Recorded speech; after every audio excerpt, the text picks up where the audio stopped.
भारत के जो तथाकथित नेता लोग हैं जो सब को बढ़ावा देते हैं, मैं उनसे पूछना चाहता हूं कि क्या हिंदू नहीं रहेंगे तो तुमको सीट मिलेगी? क्या तुम मंत्री मुख्यमंत्री बन सकते हो? और जितना पैसा तुम इकट्ठा करके काला धन के रूप में रखे हो, यही तुम में जूते मार के तुम्हें घर से बाहर निकाल देंगे और तुम्हारी बहन बेटियों का करेंगे। फिर तुम ना नेता होगे ना मंत्री, इनके जूते खाओगे और पड़े रहोगे जेलों में।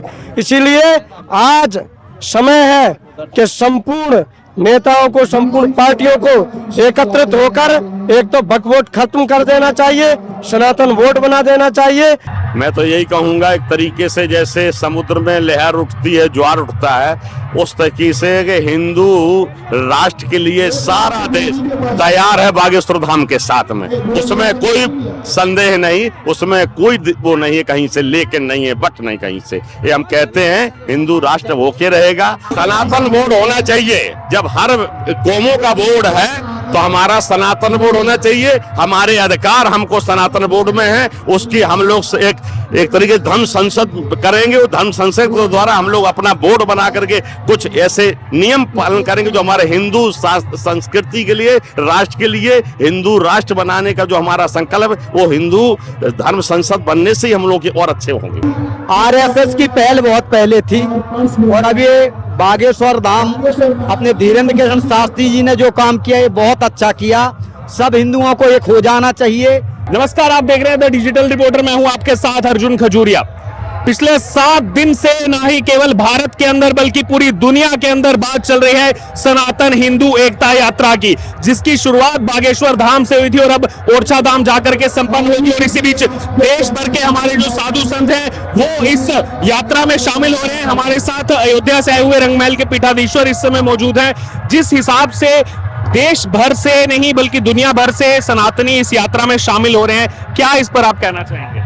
मैं तो यही कहूंगा, एक तरीके से जैसे समुद्र में लहर उठती है, ज्वार उठता है, उस तरीके से कि हिंदू राष्ट्र के लिए सारा देश तैयार है बागेश्वर धाम के साथ में। उसमें कोई संदेह नहीं, उसमें कोई वो नहीं है, कहीं से लेकिन नहीं है, बट नहीं कहीं से। ये हम कहते हैं हिंदू राष्ट्र होके रहेगा। हर बालक पूछ रहा है कि हम भी कुछ हिंदू राष्ट्र के लिए कर। अभी कुछ बच्चे आए थे, महाराज जी हमको आशीर्वाद दो, हम हिंदू राष्ट्र के लिए कुछ कर बैठे हैं। इसीलिए लगता है इस देश में एक तरीके से सैलाब उठा है नौजुवकों का कि हम हिंदू राष्ट्र के लिए कुछ करेंगे, मरेंगे और आगे बढ़ेंगे। जो एकजुटता नजर आ रही है, कहीं ना कहीं सनातन बोर्ड की भी मांग उठ रही है कि अगर दूसरे एक विशेष पंथ के लिए बोर्ड हो सकता है तो सनातन बोर्ड होना चाहिए। जब हर कौमों का बोर्ड है तो हमारा सनातन बोर्ड होना चाहिए। हमारे अधिकार हमको सनातन बोर्ड में है, उसकी हम लोग एक तरीके धर्म संसद करेंगे। वो धर्म संसद के द्वारा हम लोग अपना बोर्ड बना करके कुछ ऐसे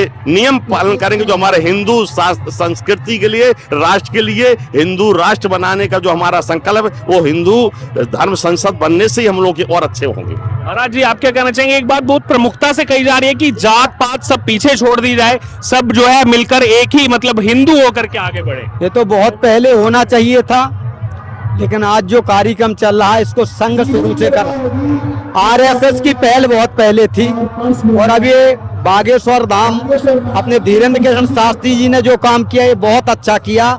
सब हिंदुओं को एक हो जाना चाहिए। वास्तव में वसुधैव कुटुंबकम, सभी भगवान के ही वंशज, ब्रह्मा की सृष्टि के सभी वंश हैं और जो सनातनी है वो सब एक हैं। इसमें कोई जाति नहीं है, सब हिंदू हैं। सब हिंदुओं को एक होना चाहिए। जब हिंदू एक होंगे, हिंदू अनेक हैं ही नहीं, इनमें कोई छुआछूत है ही नहीं। सब प्रभु श्री राम के वंशज हैं, सब राम के भक्त हैं। ये बहुत सराहनीय काम है। धीरेन्द्र कृष्ण शास्त्री जी को हृदय से भगवान से प्रार्थना करता हूँ उनकी यात्रा सफल हो, मंगलमय, उनको सभी संतों का आशीर्वाद, प्रभु श्री राम जी का आशीर्वाद। जी, ये यात्रा केवल कहा जा रहा है कि केवल ओरछा धाम तक नहीं, इसके बाद और भी यात्राएं इस तरीके की निकाले जाएंगी और जो सनातनी इस यात्रा में शामिल नहीं हुए वो उस यात्रा में शामिल होंगे। जैसी पूज्य बागेश्वर सरकार ने यात्रा निकाली, जिस प्रकार श्री भरत जी ने अयोध्या से चित्रकूट की यात्रा निकाली थी, श्री राम मिलन की यात्रा थी, तो भरत जी ने जो यात्रा निकाली थी उसमें भी उन्होंने जाति भेद मत अंतर संप्रदाय मिटा दिया था। उन्होंने कहा कि यही सम यही तो राम लाए और लीना कुल समेत जग पावन कीना। जिसको श्री राम ने हृदय से लगा लिया तो भरत जी उसके लिए साष्टांग प्रणाम करते हैं। तो भरत जी ने जैसी यात्रा निकाली थी उसी प्रकार आज श्री बागेश्वर सरकार ने जो यात्रा निकाली है, ये मान के चलिए बागेश्वर धाम से तो वो मिनी अयोध्या है, तो उसको आप चित्रकूट भी समझ लीजिए। तो श्री राम से मिलन की यात्रा है और ये 2 पांव वाली यात्रा है, मतलब एक जोड़ने वाली यात्रा है। तो समस्त सनातनियों को जोड़ने का कार्य कर रहे हैं। इसीलिए जितने भी धर्म प्रेमी और बड़े बड़े महापुरुष हैं, शंकराचार्य हैं, जगत गुरु हैं, सब लोगों को चाहिए कि ऐसी यात्राएं निकालें और जाति भेद भाव मिटाते हुए संगठित हों। और जाति सरकार बना रही है, ना कि हम लोग बना रहे हैं, क्योंकि सरकार जाति वाला कार्ड बनाती है तो जाति प्रथा सरकार ही बनाना बंद कर दे, तभी ये जाति बात बंद होगा।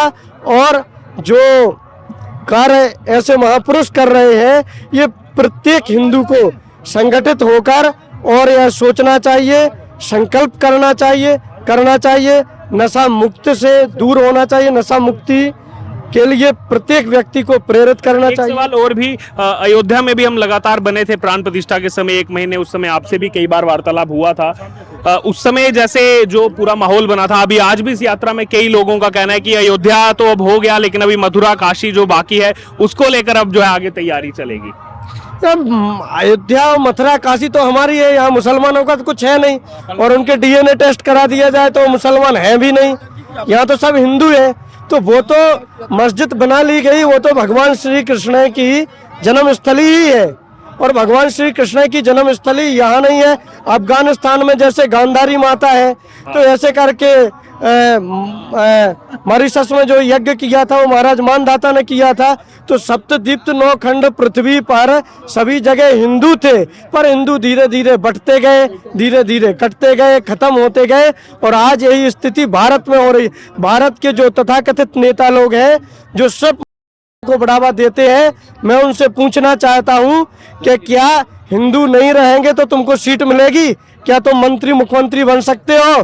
और जितना पैसा तुम इकट्ठा करके काला धन के रूप में रखे हो, यही तुम में जूते मार के तुम्हें घर से बाहर निकाल देंगे और तुम्हारी बहन बेटियों का देंगे, फिर तुम ना नेता होगे ना मंत्री, इनके जूते खाओगे और पड़े रहोगे जेलों में। इसीलिए आज समय है कि संपूर्ण नेताओं को, संपूर्ण पार्टियों को एकत्रित होकर एक तो बकवोट खत्म कर देना चाहिए, सनातन वोट बना देना चाहिए। दूसरी बात, हिंदू राष्ट्र बनना चाहिए और हिंदू राष्ट्र घोषित कर देना चाहिए। जय श्री राम, जय भारत। सनातन हिंदू एकता यात्रा, जब पहली बार ये नाम सबने सुना, क्या यहाँ पर लग रहा था कि इतनी लाखों की संख्या में लोग नेपाल से भी आ रहे हैं, अमेरिका से भी आ रहे हैं, इतना जो जन सैलाब यहाँ पर उमड़ उठा है, इस पर आप क्या कहना चाहेंगे? ये तो वानगी है, शुरुआत है। करोड़ों सनातनी सड़क पे आएंगे। अगर ये जो मांगी जा रही है, अगर ये स्वीकार नहीं हुई तो ये आगाज हो चुका है श्री बागेश्वर धाम से। बागेश्वर सरकार ने जो ये नारा दिया, ये नारा नहीं, ये आह्वान है।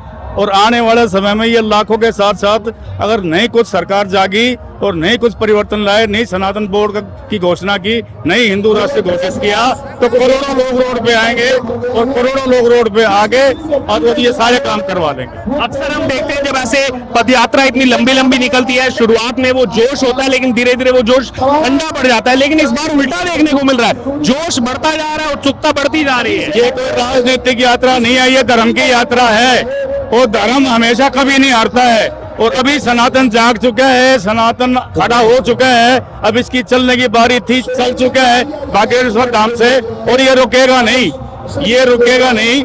ये आप अभी ये नवंबर का महीना है, दिसंबर, जनवरी, फरवरी, मार्च तक जो कुछ होना है सब कुछ हो जाएगा। फिर उसके बाद ये भी कहा जा रहा है मथुरा तक यात्रा निकाली जाएगी, काशी अयोध्या की यात्रा निकाली जाएगी, काशी की यात्रा भी निकलेगी। करोड़ों लोग सड़क पे आएंगे, तो वो जितने भी देश के धार्मिक स्थान है या देश के जो तीर्थ स्थान है वहां से यात्राएं चलेंगी। आगे अभी 29 के बाद बागेश्वर सरकार घोषणा करेंगे उस यात्रा की। उस यात्रा में इसमें लाखों हैं तो उसमें करोड़ होंगे, और ये होके रहेगा। और मैं विशेष तौर से आपके चैनल के माध्यम से सरकार से मांग करता हूं कि बिना देरी किए सनातन बोर्ड की घोषणा करे या फिर वक्फ बोर्ड को भी खत्म करे।